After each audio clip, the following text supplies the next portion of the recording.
it's hard enough to go from, I'm the man to I was the man. We all get to a point where we start to realize, hey, is this all there really is?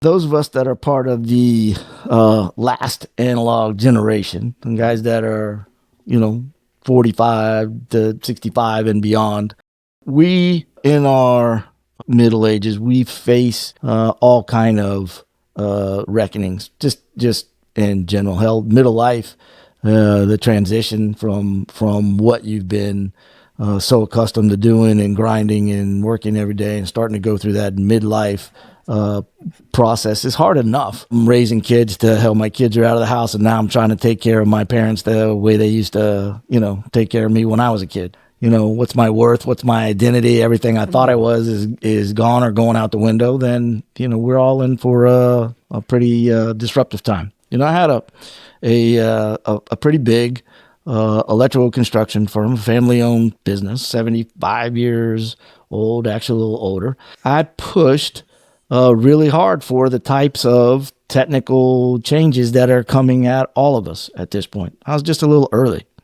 And the problem with being a little early, I pushed too hard. I pushed too fast. I pushed systems and programs and technology past what I had built in terms of the human capabilities, not the capability of doing it, but of responding to it and utilizing it, right? Our technology became a threat. This is going to take my job, or, I'm not, going to be able to make the kind of money that I was making. But all of that pushing, all of that trying to incorporate systems and technologies in order to make our business better. I kept saying, well, this is going to make more work for all of us. Nobody's going to lose your job. You're going to get more out of it. What I went through, what my company went through, what the people in my business went through, it's exactly what's going to be happening. If it's not happening already, it'll be happening in your organization. There's basically no way around it. Sovereignty is huge, right? Sovereignty is huge. So we're trying to build the man. We're trying to build the brotherhood, because we believe that's where the strength is, right?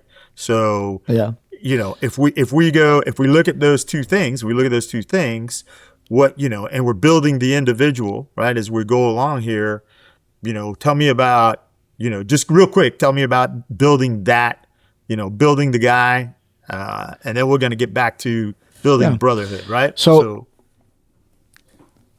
you said something. You said that sovereignty is huge. And I'm going to tell you that, nope, sovereignty is not huge. Sovereignty is the solution. So when it all comes down to, we talked a lot already about society and change and everything that's happening in the world, but it just comes down to, you have one life, I have one life.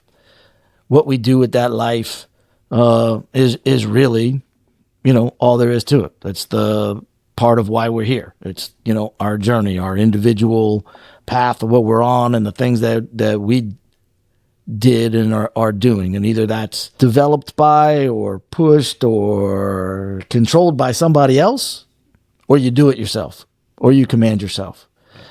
And the entire reason for living your own life to the full, is it's your life. You have to be in command of that. And in times like we're going through. And we only get one. No, you're right. We only get one, right? So you only get one life. That's right. One. So that when we talk about the individual and sovereignty being the solution, that's what we're talking about. Man has to be in control of his own time, his own reason, his own path, his own decisions, his own everything. Now that doesn't exclude family, friends, associates, people that you're dealing with. But each and every single one of those people have their own lives that they're living and their own sovereignty that they're living. So the individual is the most important thing when it comes to, what am I doing here? Why am I here? What is my value? What's my identity? Is to understand what that's all about for you, and that's your sovereignty. So it starts there. How that goes to the group is the second part of it. Nobody lives in isolation. We can't do this on our own. It's kind of weird to say the solution is sovereignty, but you can't have sovereignty without working with everybody else. You got to think it like, I'm a sovereign, you're a sovereign, CT's a sovereign.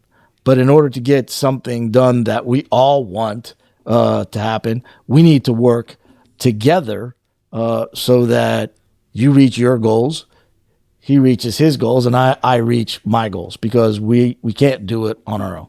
All right. So get a little deeper on the book. Tell me more about the book. How does the book play out? Right.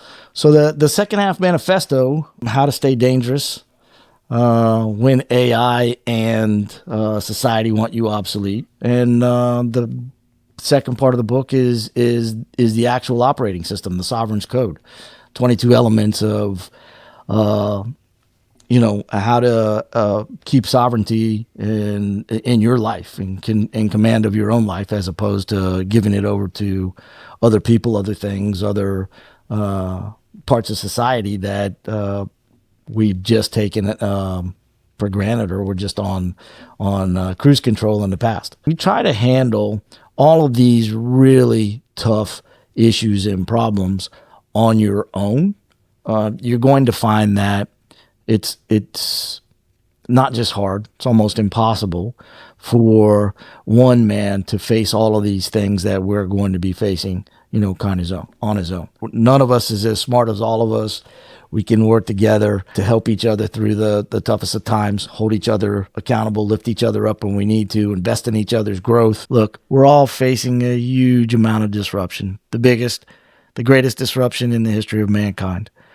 None of us know exactly how that's going to affect us, but it is going to affect us. What we have here is a means to get through this disruption and chaos through a working operating system, a group of men that are facing all the same things and working on doing things together, and all doing that from a point of sovereignty, which is what's best for me, my life, and those that are in my immediate circle. So I think that's pretty much it. And I'm going to go back and look at this myself, because sometimes I forget all the stuff that we're doing for everybody.